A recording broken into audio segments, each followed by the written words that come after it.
讲到台湾咖啡，广东人家家外面到也是故乡东山，也算国乡中的。其实喺台湾总铺含有董氏咖啡，也按多年来发展起来一样，也摆得到全国精品咖啡豆评鉴嘅头名。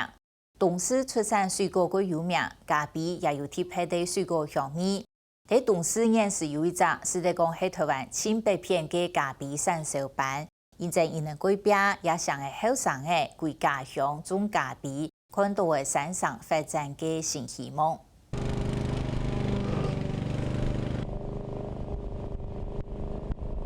前幾年嘅經落雨，一下抽出上當獎，其實規片嘅咖啡樹將種下希望嘅機會。草生栽培法其實我們都很自然天然的，不需要說要除草這些動作。但是因為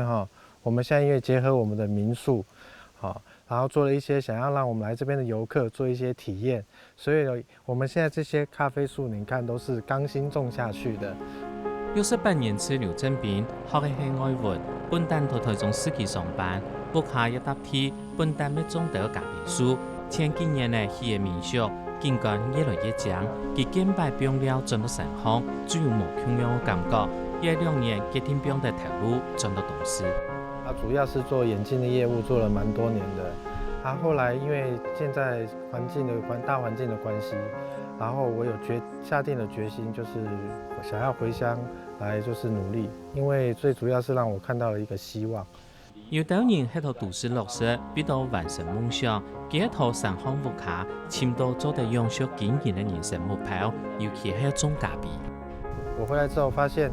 其實咖啡在現在的人很能夠接受，但是咖啡它怎麼生長的過程，不是每個人都知道的，不是都了解的。所以我想說，以住宿，然後再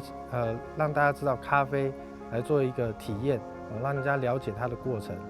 所以我是想說，讓大家體驗，所以我們又多種了大概100多棵，目前是200多棵，還會持續再種。個種子種落去呢，都不大，差不多5年。5年的話，佢將開始剃到上，所以嘅量當少。正經到量大嘅時陣，我都半年，佢將量唔較大。我咖啡都希望到10年，呢個時間嘅個咖啡做好嘅每套，總係會上下浮動，較冇窮樣啊。現在為什麼要摘葉子啊？因為它這個枝條太多它這個這樣會吸收咖啡豆的養分。咖啡樹沒有固定時間去修剪，係無會搶走咖啡豆的養分，上到特質還會有偏重害。主持人40控制嘅，雖然轉到家鄉種咖啡，有得自稱的青年農民，不看種有60人歲老咖啡樹，佢同本陽陳義軍成立董氏咖啡產銷班，2年來產銷班種咖啡面積已經超過20公頃咧。一般冇擺種嘅，仲係阿拉比卡嘅個頭有較大粒嘅水，應該種嘅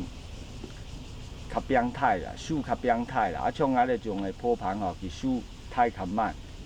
我佢風味同其他嘅阿拉比卡風味都稍微有少少冇相關。其實我們一開始我們的班員大部分是退休後的年齡層，那這幾年應該是一些其他地區的一些種植，那鼓勵了一些年輕人在這個部分上，咖啡應該就是現在比較大眾普遍化。葉葉樹我80人年是來做嘞，阿木卡阿爸甲尾行細能20萬19了個咖啡樹咯。董氏咖啡產銷班主頭台3000順行，本單係轉到家鄉嘅退休人員較多，還有菜地咖啡農30太郎年前喺本育苗上練習種咖啡，遇到買樣嘅，這樣上當嘅報價數嘅契約，冇想到3年過後，咖啡樹太頭嘅育苗上17萬年咧。去到10年前啊，有個森林人來呢東西來喺面我種咖啡啊。佢講種咖啡，唔種上起來以後啊，我已經幾多錢都唔賣啊！是一種人大概園一塊啦，其實全部部分係園來種咖啡，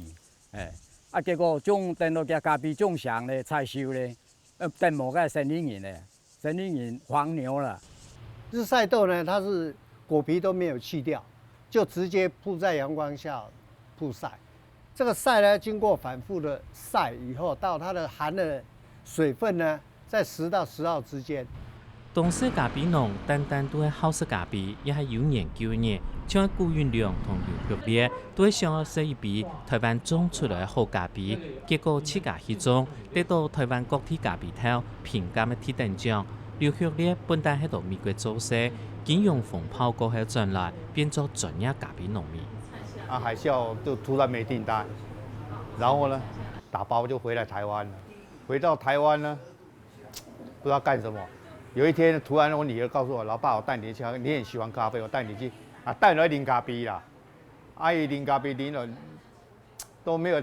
都冇飲到講關係嘅咖啡，上來叫同我朋友講，就種咖啡好冇？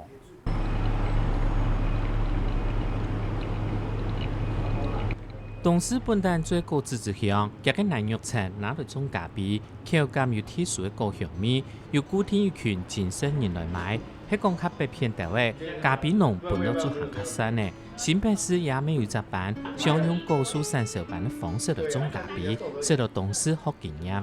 那其實不是少跟多的問題，也不是海拔高跟低的問題，應該要找出自己的定位，把握住自己的客人。那北部的部分，其實我是覺得北部有一個特點，就是它有一個比較特別的土質層。其實我還蠻期待那邊的味道，是不是可以產生這麼多地區域性的與眾不同？透過行咖啡、桂香咖啡也得蔬菜以外，東勢高山咖啡也未打出名聲，也未向後生人向種加強大餅其中一個原因。咖啡其實在我們中部這邊位置種植的面積現在是很大，石岡、新社、東勢，然後大雪山、摩天嶺。小中科、大中科、馬鞍寮、上古關、下古關，其實範圍非常大。我常常說，如果這個部分的咖啡旗子插下去的話，真是滿滿的旗子。我覺得像我們現在已經回鄉的這些年輕的這些二代，第一個是一個頭，我們必須要先做出來一個樣子，一個氣候，給大家一個燃起心中的一個希望。對咖啡農嘅天天嘅種氣勢，再過3年呢就會成立。也打俾咖啡豆係一群有共樣目標嘅青年農民同資深農民共下來種，種越久，咖啡鄉也會越來越水。